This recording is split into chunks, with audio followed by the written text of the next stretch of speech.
Assalamualaikum. Hai, namaku Rara. Aku bersekolah di SMP Salafiyah. Aku bicara mewakili kelompokku yang beranggotaan Zidnah, Ais, Irfani, dan Nazih. Di sini aku akan menceritakan tentang peristiwa Rengas Dengklok.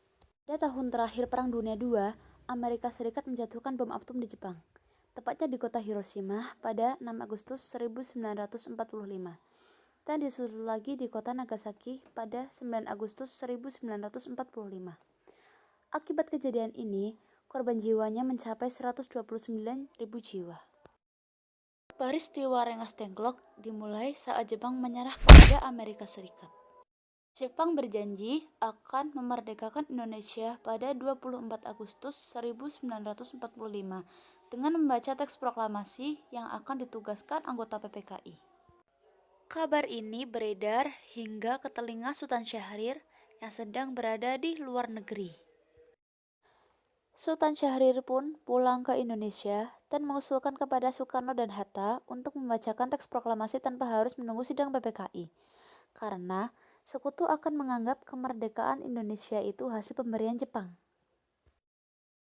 Golongan muda yakni Sultan Syahrir, Hairul Saleh, Wikana, dan Soekarni pun mendesak golongan tua, yakni Soekarno dan Hatta, untuk membacakan teks proklamasi.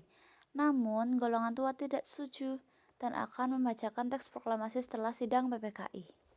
Akhirnya, golongan muda berdiskusi dan membuat keputusan untuk membawa Soekarno dan Hatta ke Rengas Dengklok. Tujuannya untuk mengamankan Soekarno dan Hatta agar tidak terpengaruh oleh Jepang. Golongan muda akan mengembalikan Soekarno dan Hatta jika Soekarno mau membacakan teks proklamasi. Akhirnya Soekarno mau membacakan teks proklamasi. Berdirilah Soekarno didampingi oleh Hatta di lapangan Ikada 17 Agustus 1945. Proklamasi. Kami, bangsa Indonesia, dengan ini menyatakan kemerdekaan Indonesia. Hal-hal yang mengenai pemindahan kekuasaan dan lain-lain diselenggarakan dengan cara saksama dan dalam tempo yang sesingkat-singkatnya.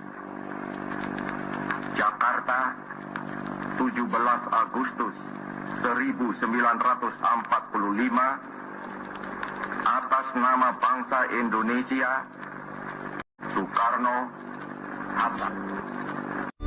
Pada saat itu juga seluruh Indonesia bersyukur atas kemerdekaan yang diberikan Tuhan Yang Maha Esa. Doa dan syukuran berkumandang di tempat-tempat beribadah di seluruh Nusantara. Mereka sangat bersyukur atas anugerah, rahmat, dan karunia darinya. Perasaan bersyukur tidak hanya dirasakan di hati, tetapi juga dibuktikan dengan sikap mereka.